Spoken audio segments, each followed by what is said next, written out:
Esse vídeo é a segunda parte de uma série de vídeos que a gente está abordando sobre o punk rock. No caso, a gente falou sobre a primeira onda e eu recomendo fortemente que antes de assistir esse vídeo, caso queira compreender melhor a história, assiste o primeiro vídeo que vai estar na descrição aqui embaixo. Mas só para recapitular, um breve resumo para quem já esqueceu. A primeira onda a gente contou qual foi o estopim para a criação desse movimento, assim como a origem e as influências do punk rock e as principais bandas que fizeram história nesse movimento.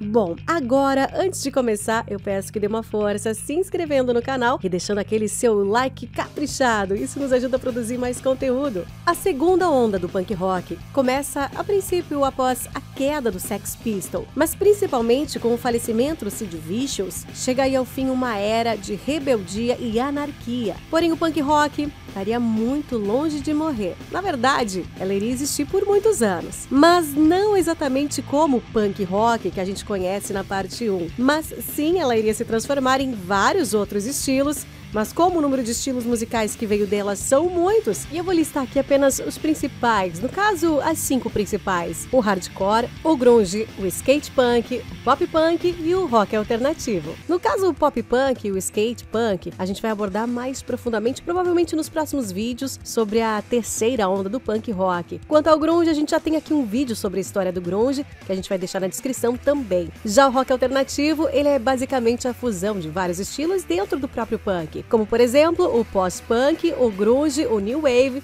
Sim, ela também veio do punk. E o hardcore punk. Hardcore punk é um subgênero e subcultura do punk rock, que se originou no final dos anos 70. O hardcore é caracterizado aí pela sua velocidade e pelo seu som mais pesado e agressivo do que a forma original do punk rock. O berço do hardcore pode ser rastreado até a Califórnia e São Francisco, que curiosamente também é conhecido como berço da contracultura, já que também foi na Califórnia que nasceu o movimento hippie, assim como vários outros movimentos de contracultura. A cena punk hardcore era assim como o próprio punk rock, essencialmente underground e contra a música mainstream da época, e criou movimentos como Straight Edge. No caso, Straight Edge é um movimento criado na cena hardcore, em que seus seguidores assumiram o compromisso de abster-se do uso de drogas, álcool e qualquer produtos derivados do tabaco. Isso nasceu a princípio quando menores de idade iam para um show ou pubs e usavam X nas mãos como uma promessa aos donos dos clubes onde tocavam de que não beberiam, que ao voltarem para suas cidades pediram aos clubes locais que adotassem esse sistema para permitir que fãs menores de idade os vissem em clubes que serviam bebidas alcoólicas. Bom, o símbolo se espalhou para muitos adeptos do straight edge de todas as idades, mas vale ressaltar que a princípio não era uma regra que todos aqueles que eram do movimento hardcore da época seguiam o straight edge. Algumas das bandas pioneiras dessa cena hardcore inicial da Califórnia, entre 78 e 1980, foram os Black Flags em São Francisco e os Dead Kennedys. Bom, o Dead Kennedys foi formado em junho de 1978 em São Francisco, Califórnia, quando o guitarrista S.B. Ray Raymond Pepperell, após assistir um show de ska punk no Mabuhay Gardens em São Francisco, fez um anúncio no jornal chamado The Recycler e também numa loja de discos que tinha ali na região. Desse modo, a formação original da banda consistia no próprio S.B. Ray na guitarra solo, Klaus Flowride no baixo, Jello Biafra nos vocais, Ted na bateria e Carlos Cadona, conhecido como 6025 na guitarra base. O nome do grupo, claro, teve inspiração na família Kennedy, que é uma das famílias mais importantes dos Estados Unidos e principalmente nos assassinatos que aconteceram tanto no presidente John F. Kennedy, que foi assassinado em Dallas em 22 de novembro de 1963, quanto seu irmão, o senador Robert F. Kennedy, que foi assassinado 5 anos depois, enquanto fazia campanha em Los Angeles. As pessoas que não sabiam nada sobre punk rock ficaram indignadas e ofendidas com o nome Dead Kennedys. Era o tipo de coisa que os conservadores de São Francisco, na casa dos 30 e poucos anos, falavam como um sinal do apocalipse da juventude. De qualquer forma, segundo eles, em momento algum eles queriam desrespeitar a família Kennedy. Inclusive, numa entrevista, ele disse que os assassinatos foram de muito mais mau gosto do que o nome de nossa banda.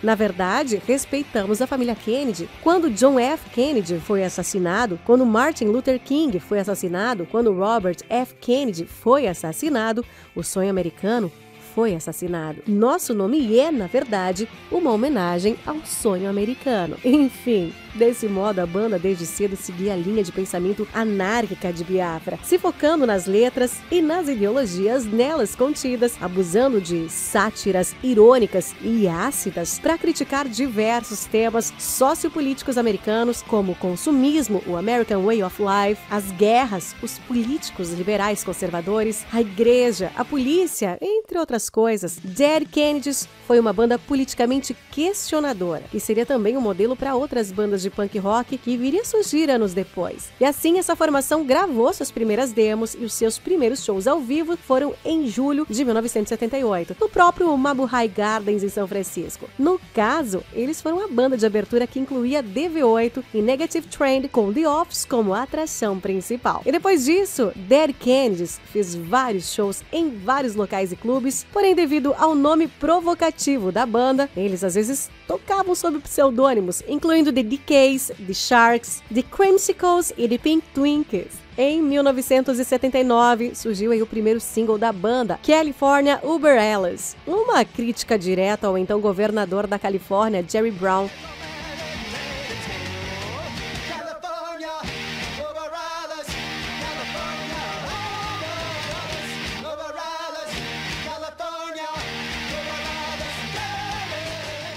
Após o sucesso, o grupo lança mais um compacto, Police Truck, criticando a violência policial e a famosa Holiday in Cambodia, um hino antibelicista, repleto de ironia e humor negro, e que viria a chamar a atenção de um selo inglês chamado Cherry Rads, que viria a bancar a produção desse primeiro LP deles, e consequentemente eles foram gravar o primeiro álbum entre maio e junho de 1980, para ser lançado ainda no dia 2 de setembro. O disco em questão seria o Fresh Fruit for Rotting Vegetables, um clássico do punk rock, e que na foto da capa do disco mostra uma série de carros de polícia em chamas durante uma noite que ficou conhecido como o Distúrbio da Noite Branca, que foram uma série de eventos violentos desencadeados pelo anúncio de uma sentença branda a John White pelos assassinatos do prefeito de São Francisco, George Moscone, e de Harry Milk, membro do Conselho de Supervisores da cidade, algo parecido como um vereador, que foi um dos primeiros candidatos eleitos assumidamente homossexual nos Estados Unidos, e que inclusive um filme chamado Milk, lançado em 2008, que conta a trajetória de Harry Milk desde a sua chegada a São Francisco até a sua morte. O disco Fresh Fruit for Rotting Vegetables foi lançado em parceria nos Estados Unidos pela gravadora independente IRS e no Reino Unido pela Cherry Rads. E esse clássico do punk rock foi muito bem comercialmente, vendendo mais de 300 mil cópias e recebendo um disco de ouro e um de diamante. Fresh Fruit é um álbum bem arquitetado, com muita inteligência e perspicácia, além de muito humor negro. Nele, a banda condensa em suas letras várias sátiras e críticas ideológicas contundentes, regadas sempre com muita ironia e acidez, apontando seus canhões sobre temas sociopolíticos americanos e até mundiais. Vide os nomes das músicas, por exemplo, a primeira faixa, Kill the Poor, Mate os Pobres, em que a ideia seria lançar uma bomba de nêutrons nos pobres, que aí iria resolver os problemas econômicos do mundo, como desemprego e superpopulação. Ou a última faixa, porém provavelmente a mais conhecida da banda, Holiday in Cambodia, que inclusive tá no Guitar Hero 3. Uma parte da inspiração para essa música veio da ditadura genocida do revolucionário Pol Pot, que se estima que ele ordenou a morte de cerca de 1/4 da população do Camboja entre 75 e 79. Tanto que no fim da música, o Biafra fica citando o ditador várias vezes, falando Pol Pot, Pol Pot.